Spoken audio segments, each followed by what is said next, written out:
Hi everybody, welcome back to my channel. Please like this video and subscribe. Hit the notification bell so you know when I go live and new content loads. So, just driving today, as you can see through the mountains. And it's a beautiful day. It's also Real Housewives of New Jersey recap day. So, a couple things happened. Let's talk about Dolores. Okay? And the part of the Dolores segment here will be out of segment in the show. But we'll get that out of the way. So, Dolores and Frank and the kids had their family dinner.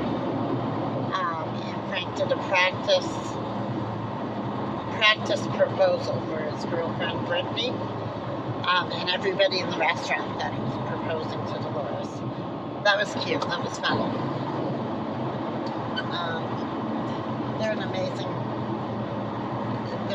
family. Their kids are great. They're great parents. They put their kids first. That's excellent parenting. Then later in the show, Dolores was having a meal with Holly, and Holly got a little aggressive with her. He's at risk for losing her. That's going to be a bad move if he loses Dolores. Dolores is great. She's great on the show. But she looked, I almost thought she looked kind of hurt. And it could have been embarrassed because she was a little aggressive in front of the camera. But to me it looked like, and aggressive might not be the right word. It might be more abrupt, right?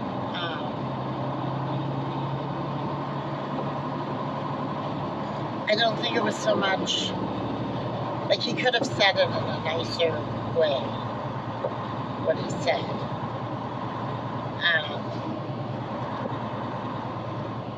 And in my opinion, that kind of hurt Dolores a bit. You could see it in her face. So I don't think that wasn't a good move on Holly's part. But I hope they work things out because I like them both. And they're a great couple.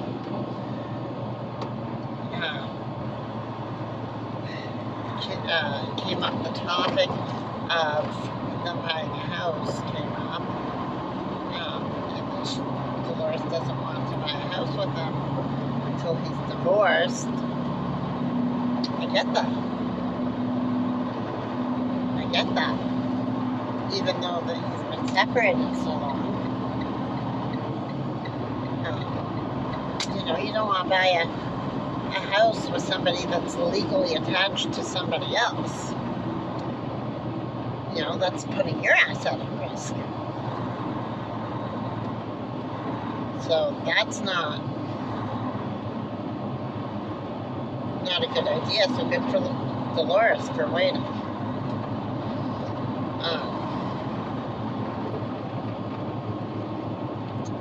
What else was it?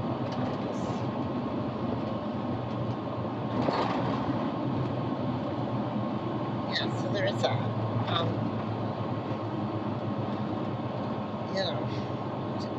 She put her foot down and said that she needs to know when he's getting divorced, and she does. She really does need to know when he's getting divorced.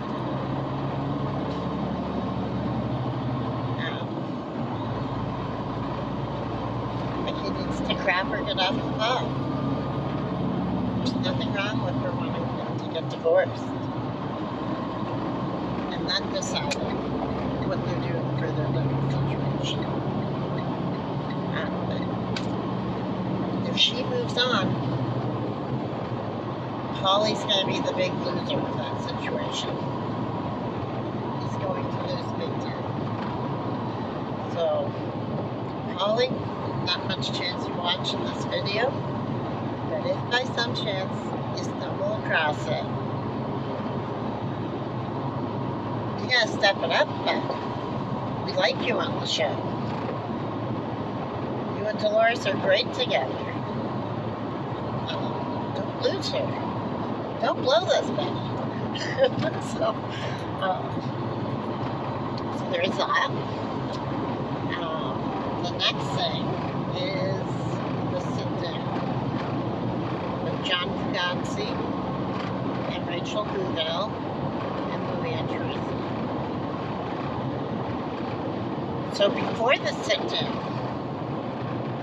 John and Rachel were talking for the cameras, and they weren't going into the sit-down looking for peace. They weren't going in looking for any kind of peace.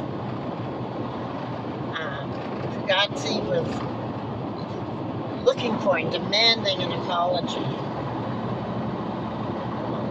Like, who the hell are you to demand an apology from anybody?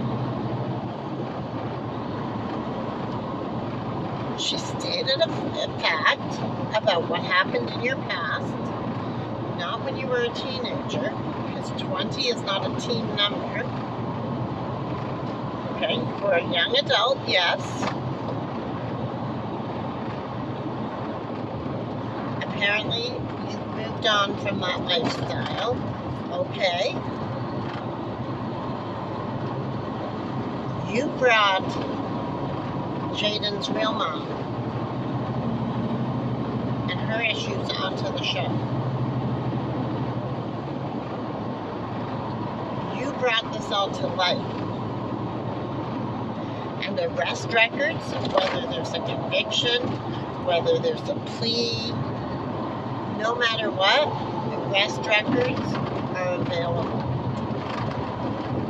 An arrest and a conviction are not the same thing.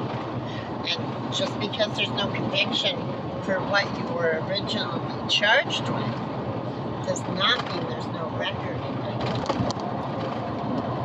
There's still a record of the original charges, and there's a record if it was pled down to marijuana. But narcotics were the original charge, driving under the influence of narcotics. Well, first of all,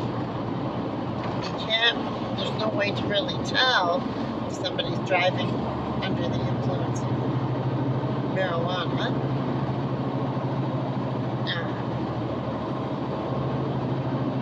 Other narcotics are easier and more evident, and if it was marijuana, they wouldn't have written the charge up that way.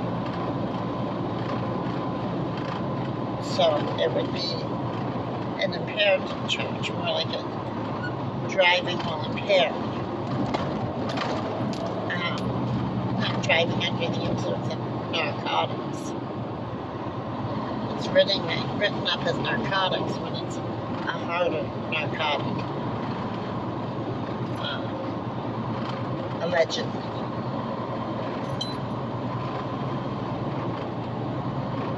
That people are going to find that. They're on reality TV. People are going to find things. They brought the issue with Jaden's mom on as a storyline. They brought the adoption on as a storyline. If the adoption was not a storyline, then it would have been completed long before they came on the show.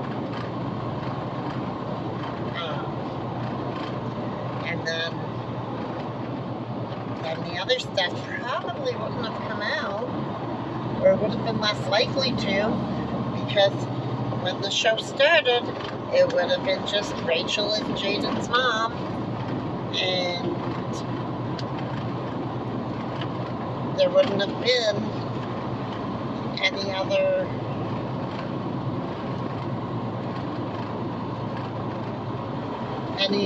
narrative.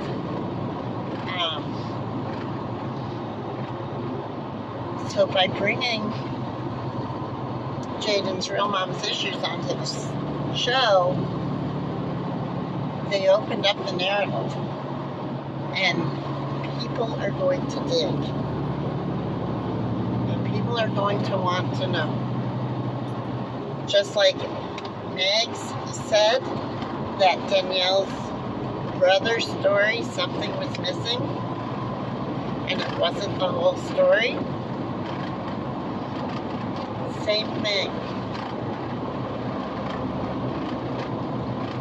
Something was missing.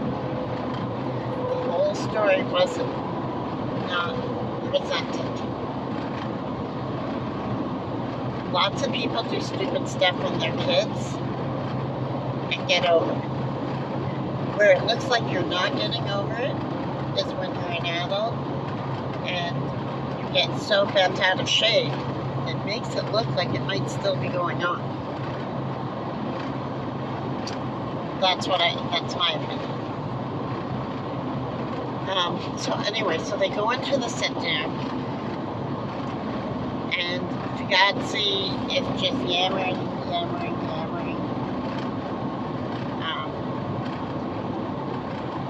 I want to go back over the opening credits and look for his tagline.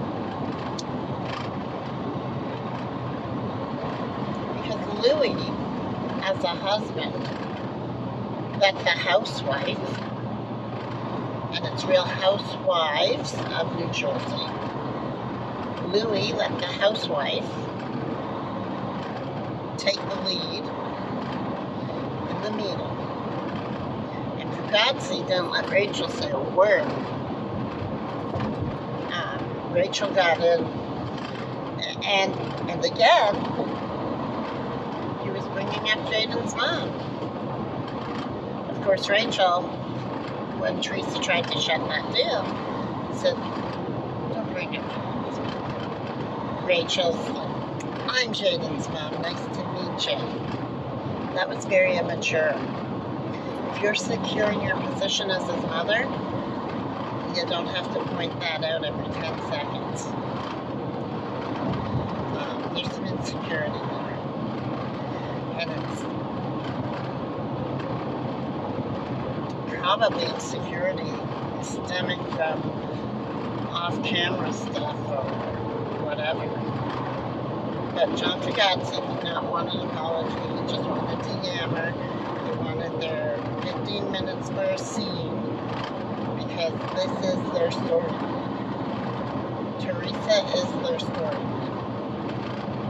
Just like Teresa is Malaya and Princess Josephine's storyline.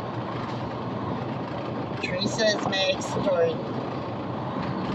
Meg has a soft storyline besides that about her marriage cracking, but we'll talk about that in a few minutes. They had no interest. They said before they went into the sit down that it's going to go sideways. They just went there to have an on-camera fight, whereas Teresa and Louis went there for some resolution. That shows the difference between maturity and class and immaturity and no class.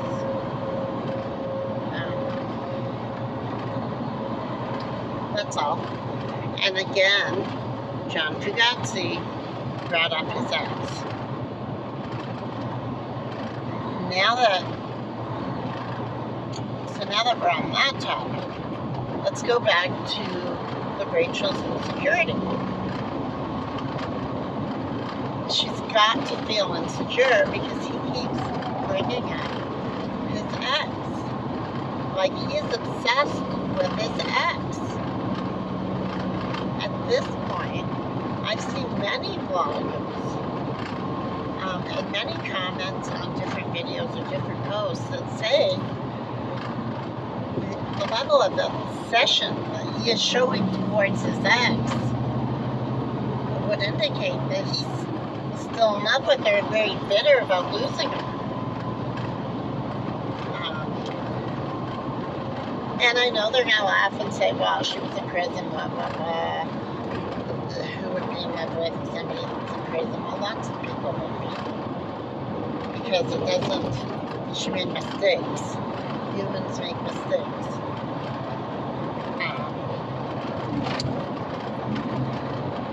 But it's how we handle the mistakes that define us, not the fact that we made mistakes. I've made mistakes. When my kids were young, I made mistakes. When my kids were older, I made mistakes. I hope that doesn't define me. And I don't think it does. Because I have grandchildren, and if my kids let my mistakes define me, I probably wouldn't let me spend time with my grandkids. So, there's that. And I'm grateful that they do. I'm grateful that we can all be grown-ups and work past the mistakes of the past. The fact that John Fugazzi isn't working past the mistakes or his ex's mistakes, that just indicates a level of obsession that's operates. So, in my opinion, that would be where Rachel's insecurity comes from. And give her credit, she has raised Jamie. And I believe, in her own way, she loves Jamie. But this constant talk about his birthmark, that has got to be playing on him. Because despite the fact that he seems sensible and, and yeah, she has issues and no, he doesn't want to have a relationship with her. How much of that is that he actually doesn't want to have a relationship with her? And how much of it is that he's heard so many bad things about her that he doesn't want to have a relationship with her? And when a kid hears that many bad things about their birth parent, eventually it starts to play on him that, well, I have her DNA in me, so if she's that bad, at least part of me must be that bad. So it plays on their self-esteem. And it's nothing more than abuse, child abuse, mental abuse, emotional abuse, in my opinion.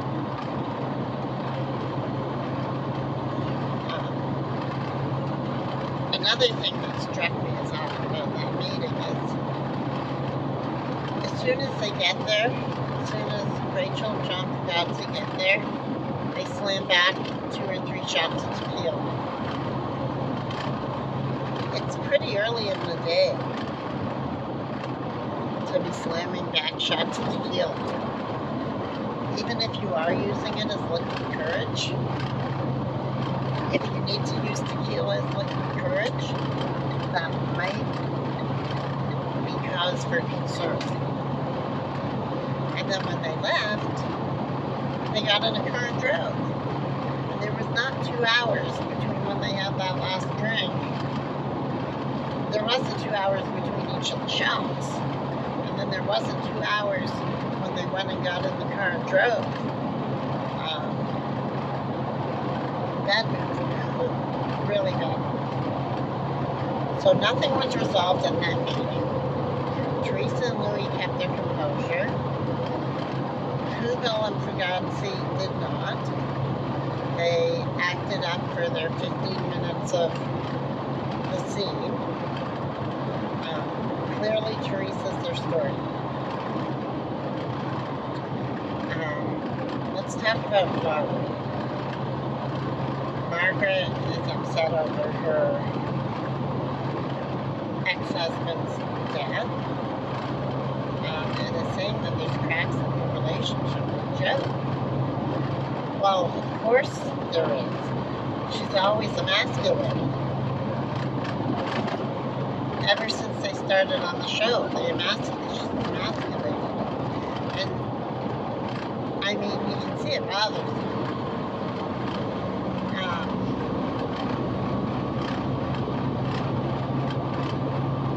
She just treats him like an employee.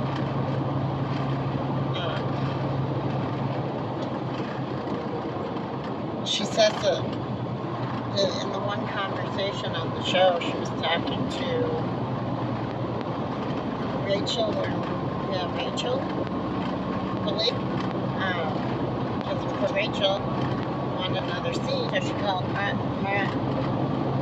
Biggs while she was on holidays to talk about Teresa and Louie.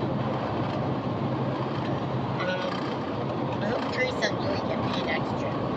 They get the most screen time between people talking about them and them being on the screen. They have the number one most screen time of anybody on the show.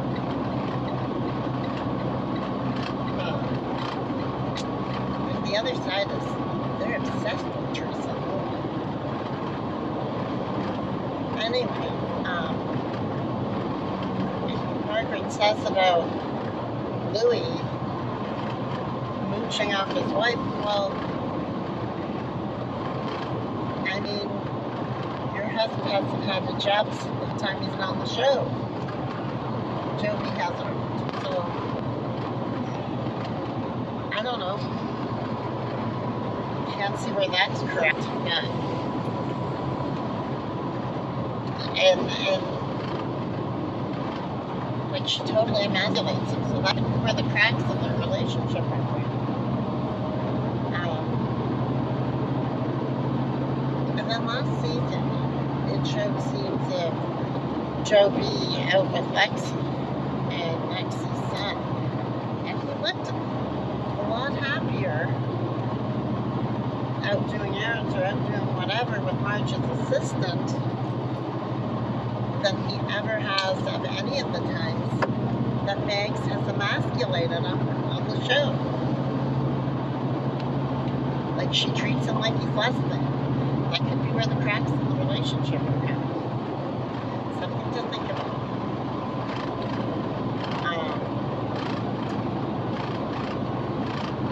Then we move on to Danielle's boozy brunch. So, boozy brunch happens, and the liar goes after Jackie, low-key, being friends with Teresa.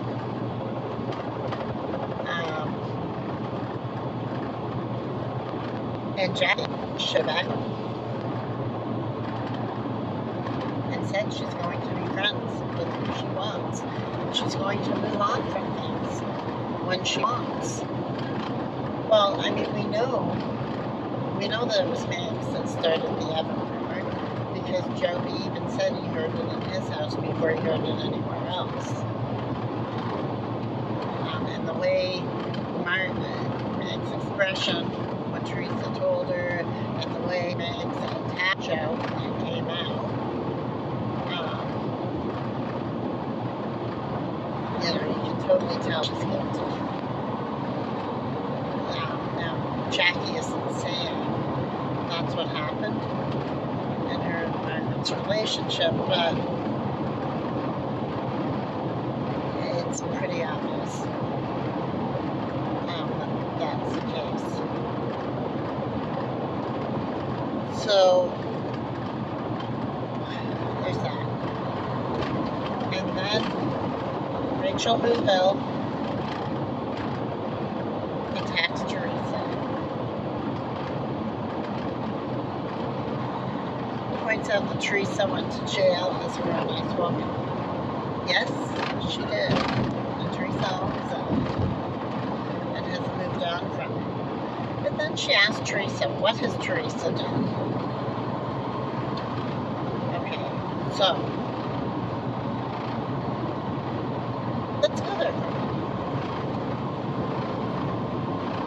Teresa is the only OG left. So Teresa started Real Housewives of New Jersey. Teresa has sustained Real Housewives of New Jersey. She gave birth on the show.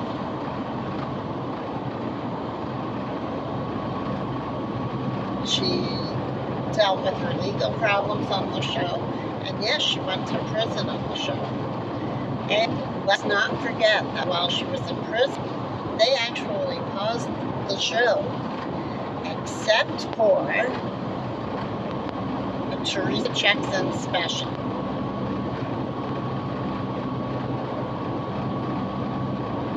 They paused the show because she was in prison. If Teresa wasn't the show, they would have kept filming with her. Maybe. She raised daughters while her ex-husband was on the show. She paid off the amount of debt and got back to being solvent and doing well for them on the show. She's a New York Times best-selling author. She's an author of 6 books, 4 that are on the New York Times best-selling list. She got divorced on the show. She buried her parents on the show. She got married on the show. She sent her daughters to university. She sent her daughters to university. She's done a lot. She sustains the show. It really makes money off it. So if it weren't for Teresa, Rachel would be getting the paycheck because New Jersey probably would end a long time. So it doesn't even make sense to say what is she done? What's she done? Well, how much time have you got? Let's listen to it. And it's a podcast.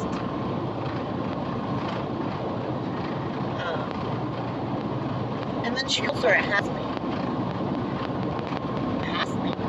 Well, if Teresa has, that makes Rachel never. And her lip. Because Rachel's whole storyline is fitting with Teresa.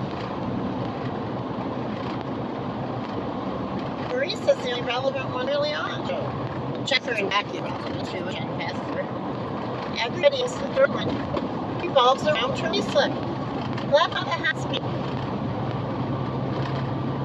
Let's talk about the tagline here.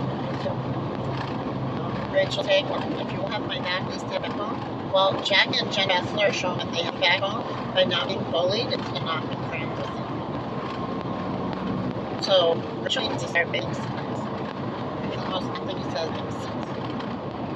But even Rachel didn't act as Hollywood interview and looked really scattered. So, anyways, Rachel fighting Teresa was the lunch. Melissa fighting Jackie and Rachel fighting with Teresa.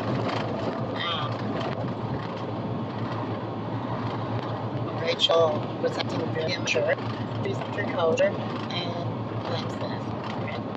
She wasn't just herself that she didn't have to maintain the classic emotion. I mean, nothing needs to multi-media. You need to do take pictures of it.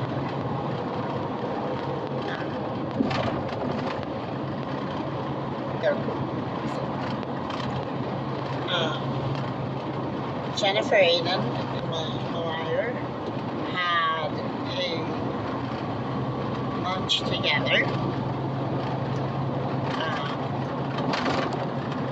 And apparently going to start on a clean slate, but as soon as it's over, Malire's phoning Marge on Marge's vacation and mocking Jen. That's not a good friend. But we'll see how that goes. I hope Jennifer Aiden comes to her senses and sees that Melissa's not a good friend. Once she sees that episode, I think she'll realize. because Jennifer and Bill I love seeing them on screen too. They are a great part of the show. So that's what happened in the episode. At the end of the lunch, Dolores told Rachel that Teresa's just doing what she said faster, and she's gonna come for her. She's like, sleep with one eye open. And then, of course, Rachel, oh my God, wrath of Teresa. Well, you say that now, but it's probably true. Not a good look to for keeping your job to keep poking the bear. Right? In my opinion, I think they need to revamp, not reboot. For sure, Teresa, Dolores, Jen Fessler, and Jen Aiden, and Jackie should stay. On the other side, their only storyline is fighting with Teresa. So, they got nothing. They really don't bring anything to the show. Now, Teresa's bringing their storyline for them.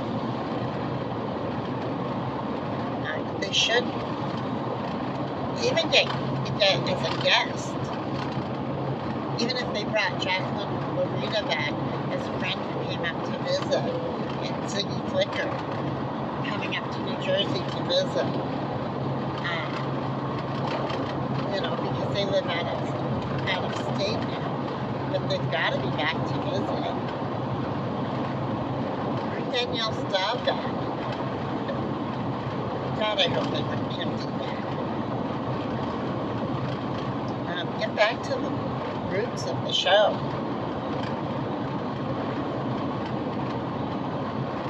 Because having the dark side team, that's not working. Their whole storyline is Teresa. And she's everybody's storyline. But that's why she's the queen of New Jersey. So,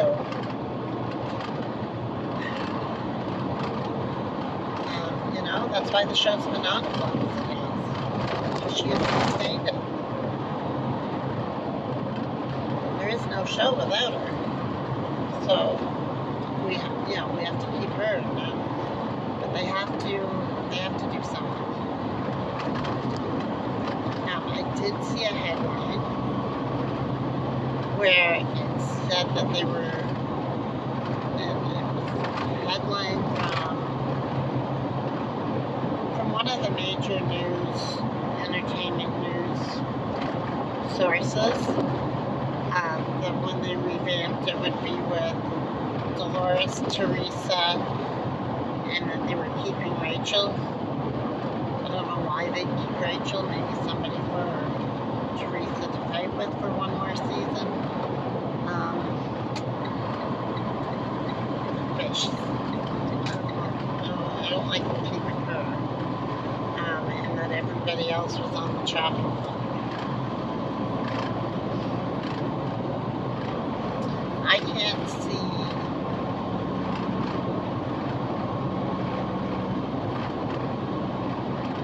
if they do that. I can see Princess and Malaya trying to get back into Teresa's good graces, and realizing that it was actually Max that started that rumor about Malaya, but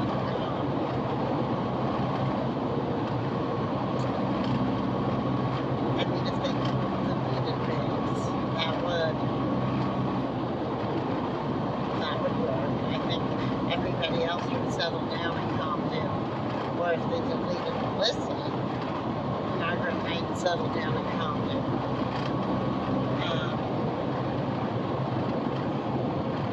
But Marge is toxic. We did get to see a little bit of Marge Sr. I hope she's feeling better. Wishes for a speedy recovery. She's probably already recovered. It was taking time.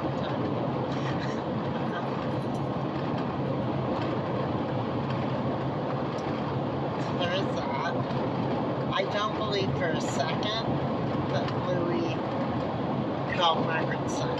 I do not believe that for a second. They had all these envelopes that they didn't open at the reunion. I think the envelopes were empty. And the only reason that it made me think that they had nothing was because John Fugazzi made his so thick that there's no way there could have been anything in it. It was like a bunch of empty blank paper. He doesn't open it, he's waving this, and he's making it look thick, probably thought it would look good. It didn't. And the envelope being that thick looked just as fake and just as stupid as his white running shoes with a suit.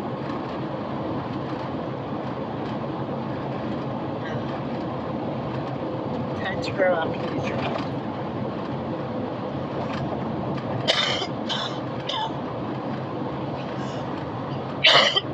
Oh, excuse me, sorry.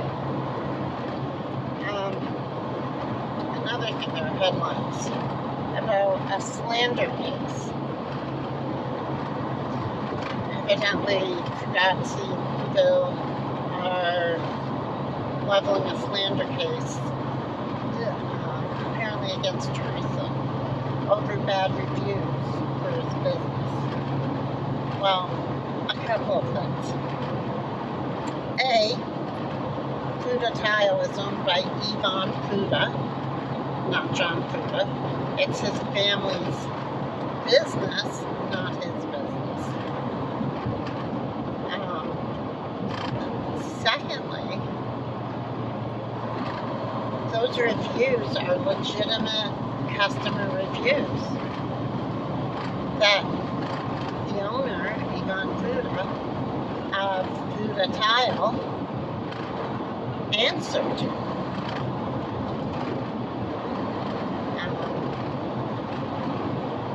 They acknowledged that the customers had work done.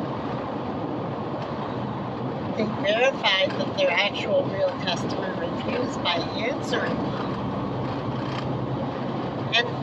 And answered them in a very unbusinesslike manner. And you can't sue somebody for slander over your customers not liking the service. That doesn't even make sense. And if they have a good lawyer, their lawyer will tell them that. What'll probably happen is Louis and Teresa will probably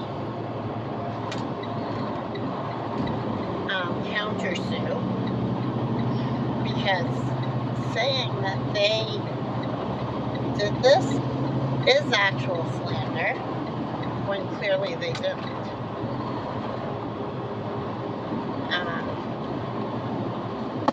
And then it's not slander saying about his past, because it actually happened and he brought it to the show. So again, trying to get their 15 minutes of fame. I have screenshots that I will post in the comment section. I have screenshots of the customer reviews. So even if they removed the reviews, if Louis and Teresa needed the screenshots, they're going to be in my comment section. It wouldn't be hard to get them. So there is that. And more thing about that. Rachel did an Access Hollywood interview. She looked very scattered. I don't know what was wrong during that interview. It might have been after some tequila. Because she looked very scattered and not together. And again, that interview was all about Teresa. So, I'm going to recap this week's episode. I'm going to recap it sooner. Like probably Sunday night I'll do the recap video or Monday. And then I am going to be more on time with my recaps. So that's what happened this week. Leave a comment below, let me know your thoughts. And everything in this video is alleged, my opinion, and for entertainment purposes only. However, everything has receipts. There are always receipts for everything. So there is that. Have a good day and happy trails, roadies.